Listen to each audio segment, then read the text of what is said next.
ঢেঁড়সের তরকারিটা হয়ে গেছে, নামিয়ে নিলাম।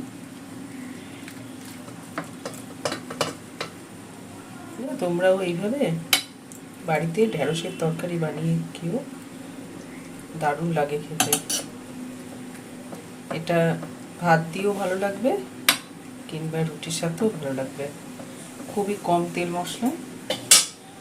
এখানে নিয়ে নিয়েছি 500 গ্রাম মতো ঢেঁড়স, মাঝারি সাইজের ঢেঁড়স আছে। আর ঢেঁড়সটা প্রথমে ভালো করে 4-5 বার জল দিয়ে ধুয়ে নিয়েছি। ধুয়ে তারপরে ঢেঁড়সের এই মাথাটা আর পেছন দিকটা একটু কেটে বাদ দিয়ে দিয়েছি। কাটার পরে আর ধুয়ে নিই। গরম করে দিয়ে দেবো 25 গ্রাম মতো সর্ষের তেল। ভালো করে গরম করে নিয়েছি। এর মধ্যে দিয়ে দিলাম 1/2 চামচ কালো জিরে, গ্যাসটা কমানো আছে। আর তার সাথে দিয়ে দিলাম 2 কাঁচা লঙ্কা ভেঙে। ফোড়নটা একটু তেলে ভেজে নেব। গ্যাসটা কমিয়ে রেখেছি। ফোড়ন করে এর মধ্যে ঢেঁড়সগুলো দিয়ে দিলাম। ঢেঁড়সের পরিমাণ অনুযায়ী দিয়ে দিলাম 1/2 চামচ নুন আর সামান্য একটুখানি হলুদ দিব।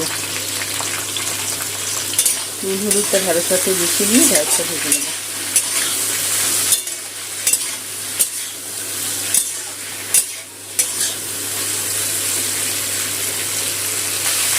গ্যাসটা বাড়িয়ে দিয়ে ঢাকা দিয়ে দিতে নেবো, ঢেঁড়সটা তাড়াতাড়ি দেবো। ঢাকা দিয়ে একবার নাড়া দিয়ে দিয়েছি।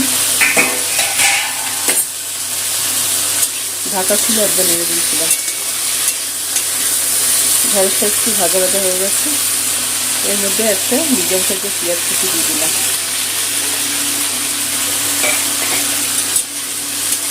পেঁয়াজটা দিয়ে ঢেঁড়সটা একটু ভেজে নেব।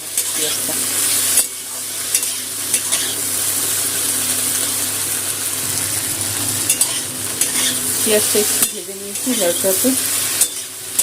পেঁয়াজটা নরম হয়ে গেছে। এরপর এর মধ্যে দিয়ে দেবো একটা মিডিয়াম সাইজের পাতলা পাতলা করে টমেটো কুচি করে দিয়ে দিলাম। টমেটোও একটুখানি ঢেঁড়সটাতে ভেজে নেব।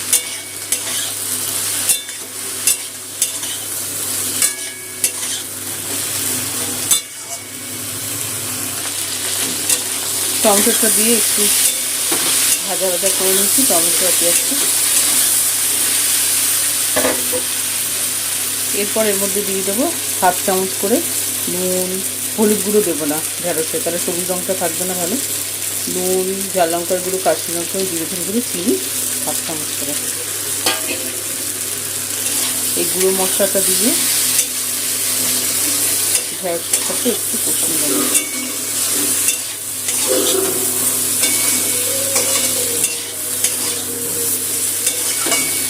গ্যাসটা মিডিয়ামে আছে যাতে মশলাটা পুড়ে না যায়। আর এটা যদি নিরামিষ করতে চাও তাহলে পেঁয়াজ কুচিটা দেবে না। মশলাটা কষানো হয়ে গেছে, কষিয়ে নিয়েছি। এর মধ্যে সামান্য একটু জল দিয়ে দিলাম। দিয়ে গ্যাসটা বাড়িয়ে দিয়ে এই যে জলটা অল্প দেবো, বেশি দেবো না। মশলাটা পুড়ে না যায় তার জন্য সামান্য একটু জল দিয়ে দিয়েছি। দিয়ে এই মশলাটার সাথে, জলের সাথে মশলা ঢেঁড়স সব ভালো করে মিশিয়ে নিলাম। ঢেঁড়সটা সিদ্ধ হয়ে গেছে। আর একটু এই মশলার সাথে একটু সামান্য ফুটিয়ে দেব।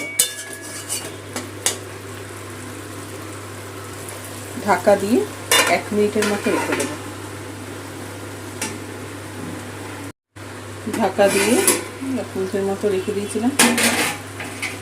বেশিক্ষণ রাখলাম না, ঢেঁড়সটা নরম হয়ে যাবে। গ্যাসটা কমিয়ে রেখে দিয়েছিলাম। একটু নেড়ে দিলাম।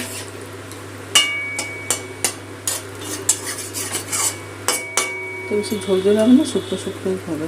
দেখি ঢেঁড়সটা সিদ্ধ হয়েছে নাকি দেখে নিই। ঢেঁড়স ভালো মতো সিদ্ধ হয়ে গেছে। তরকারিটা হয়ে গেছে।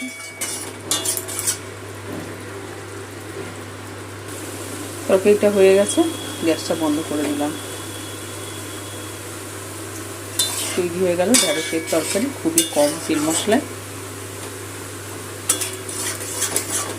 ভালো লাগে খেতে। এই যে সামান্য একটু ঝোল ঝোল আছে, পরে টেনে যাবে একদম। ঢেঁড়সের তরকারিটা হয়ে গেছে, নামিয়ে নেব। ঢেঁড়সের তরকারিটা হয়ে গেছে, নামিয়ে নিলাম।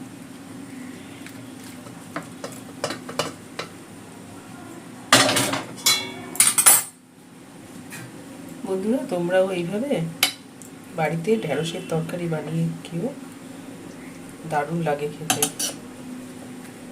এটা ভাত দিয়েও ভালো লাগবে কিংবা রুটির সাথেও ভালো লাগবে। খুবই কম তেল মশলায় হয়ে যায়, দারুণ খেতে হয়। তো বন্ধুরা, তোমরাও এইভাবে বানিয়ে খেও।